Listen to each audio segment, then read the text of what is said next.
So mga par, prangka naman po na sinabi ng Vatican trainer ni si Robert Garcia na sakali matuloy na daw ang laban ni Junto Nakatani kalaban si Naoya Inoue. Gusto daw nila mga idol hamunin kung sino ang mananalo sa bakbakan. Ready na daw kasi si Bam mga idol na harapin ang winner sa laban. Gusto pa daw sana nila manatili sa 115 pounds para maging undisputed dito. Pero parang malabo na ito mangyari dahil ayaw na nila maghintay ng matagal para kalabanin ng IBF champion na si Willie Baldo. Kaya aakyat na lang daw sila ng dibisyon. Well, sa totoo lang mga idol, bilib tayo sa tapang na meron ng kampo ni Bam para sabihin na gusto nila makalaban kung sino ang mananalo sa pagitan ni Nakatani kontra kay Inoue. Pero para sa atin mga idol, masyado maaga pa para kay Bam na lumaban sa ganitong level. Okay lang sana mga idol kung si Junto Nakatani ang manalo. Masasabi natin na magandang matchup si Nakatani kontra kay Bam. Pero ang Inoue mga idol, palagay natin tagilid pa dito si Bam. Sabihin na natin na malakas, mabilis at matalino si Bam sa bakbakan. Pero lahat ng katangian na to mga idol, na kay Inoue talaga. Hindi natin ma-imagine mga idol kung matamaan si Bam ni Inoue sa panga. Gumapa nga ito sa kanan ni Galo Estrada. So ano pa kayang sasapitin nito kay Inoue kung makatama ng solid ang Japanese monster?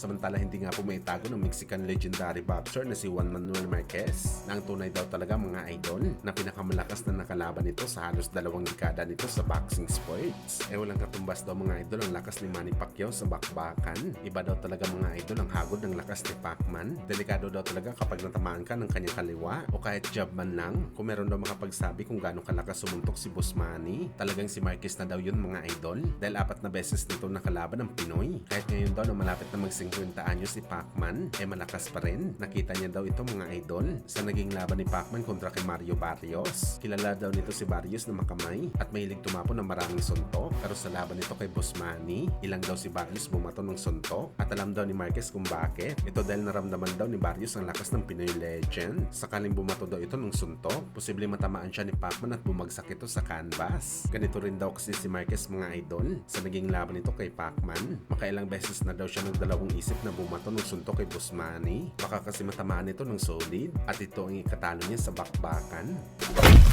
Sa kabilang banda naman mga idol, kit one-time Torman pinakita ang dating angas kung saan mga idol sa naging panayampo kay Torman sa Daring Podcast. Sinabi nito mga idol na malapit na daw ulit maikas ang laban nito kay Pondora. Baka sa isang linggo daw ma-announce na ang bakbakan nila. At sa unang banta ni Torman mga idol kay Pondora, simple lang daw ang kanyang game plan. Sisibakin niya daw si Pondora sa ilalim. Sa kanya daw ito papatumbahin sa bakbakan. Sa katunayan nito mga idol, meron pa itong merch na pinagawa na pinuputol nito ang puno ng kahoy gamit ang palakol. At ito daw ang gagawin nito kay Pondora sa bakbakan nila. Wag lang masyadong magpakumpiyansa dito si Torman. Ilang magagaling na fighter na ang pinatumba ni Pondora. Baka sa huli mga idol, maging biktima rin si Torman ng WBC champion.